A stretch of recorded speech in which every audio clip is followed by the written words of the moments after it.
Hello and welcome to this video on referencing in the Vancouver style. Referencing can seem quite daunting, but don't worry, we're here to help you, and today we're going to look at when you'll need to reference, why you need to reference, what to reference, and look at some examples of how to construct both an in-text citation and a reference list for a book, journal, and website. Referencing is an essential academic skill for you to become competent at, and there are lots of reasons why we have an expectation to reference. Now, firstly, you need to provide the evidence to support the arguments and points you are making, otherwise it looks very much like you have made them up yourself. This also lends credibility to your own work and strengthens your argument and accountability. If you spend lots of time researching and finding academic sources to use and build your argument and write a really high quality assignment, you want this to be recognized. And by referencing your sources, your tutor will be able to see that you've engaged with the most relevant literature and used credible sources. It's also important to show the reader where you have used someone else's ideas or words, and you want to give credit to the researchers and authors whose work you've used to build your own arguments. And in academic work, it's important to avoid plagiarism, the action of taking someone else's works, ideas, and so on, and passing it off as your own.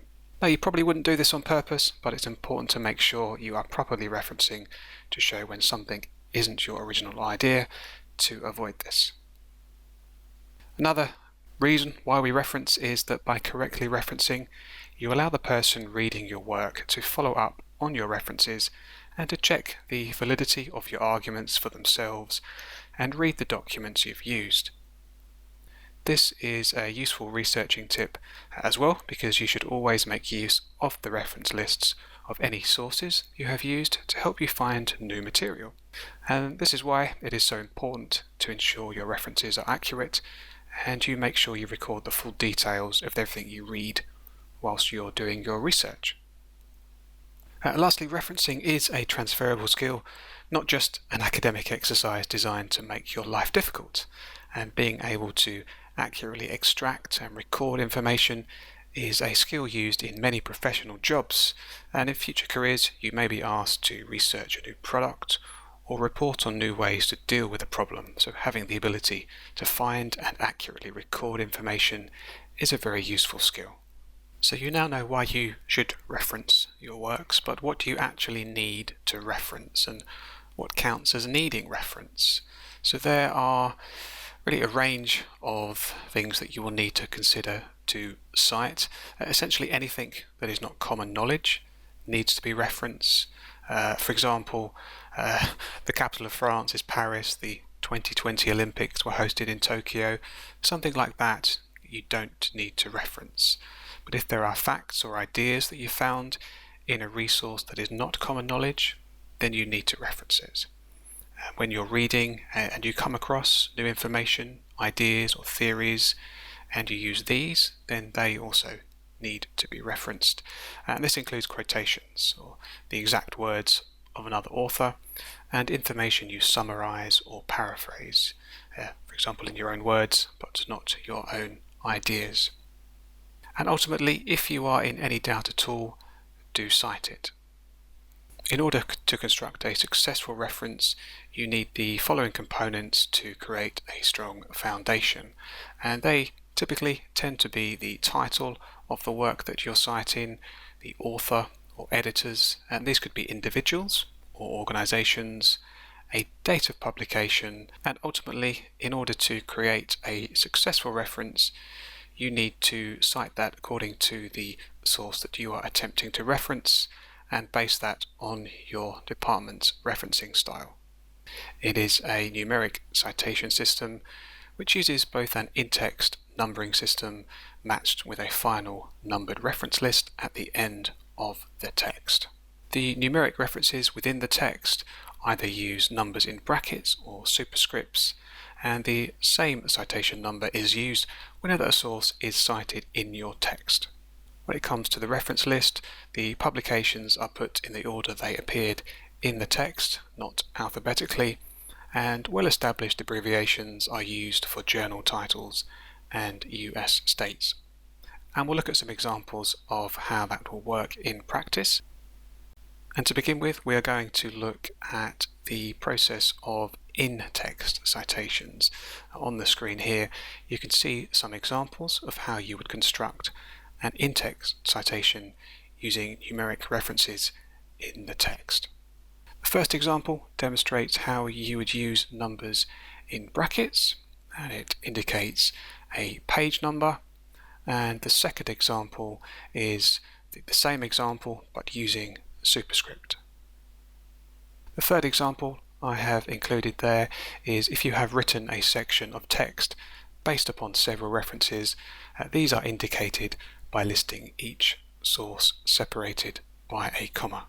Now let's look at how that would appear within an example text, and as you can see there, we have used the numeric citation system, and important to note that we have put the citation numbers after the full stop. When it comes to creating the reference list, this appears at the end of your work, and your reference list should only include those sources that you have cited in your text and read. Now, as we know, Vancouver uses an in-text numbering system, and that is matched with a final numbered reference list, and the numbered reference list gives publications in the order they appeared in the text and provides the full detail of the source. So we're now going to look at some examples, and firstly, if you were citing a textbook with a single author, this is the format that you would follow, with the author, the title of the textbook, the place of publication and publisher, the date of publication, and the total page numbers. Now, many science publications are the result of collaborative work resulting in multiple authors who require citations. If you have 6 authors or fewer, so up to 6 authors, you can list all of them, separating their names with a comma. And that's in the second example on the screen now. You can use a full stop to indicate the end of the author's names. If there are more than 6 authors, you can cite the first 6 authors, followed by et al. Note here that there is no comma between the surname and initials, nor any full stop after the initials or spaces between the initials. And authors should be listed in the order shown in the article or book, not alphabetically. When it comes to citing a journal article, this is the format that you will follow. You will indicate the authors of the article, the title of the article, the title of the journal, the format, the date of publication, the cited date, which appears in square brackets, and the volume, issue number, and page numbers. And finally, you need to indicate where you have found that and accessed that from, so we put in available from and include the URL address as a DOI, as a digital object identifier. The article titles follow immediately after the author's name, and the titles are in standard text and are not enclosed in quotation marks, nor italicized or underlined. As you can see from the example here, well-known journals are often abbreviated in Vancouver referencing. The example we have here is the Journal of Occupational and Environmental Medicine, and as you can see, that has been abbreviated. We would capitalize the first word of the article title, proper nouns and initials, and use a full stop to indicate the end of the article title. Finally, in order to cite a website successfully, these are the core components that you will require. Again, you will need some form of authorship, be that an individual or an organization, the title of the internet site followed by the format in square brackets, the year that the site was published or last updated, and the cited year, month and day, again, which appears in square brackets, and finally the available from and the URL from which you can access that particular article or paper or news information piece. And finally, you would indicate where you have accessed that from by stating available from and the web address. When it comes to compiling your reference list, remember we've used an in-text numbering system, and that will match with a final numbered reference list at the end of your text. The same citation number is used whenever a source is cited in your text, and this reference list gives publications in the order that they appeared in the text, not alphabetically.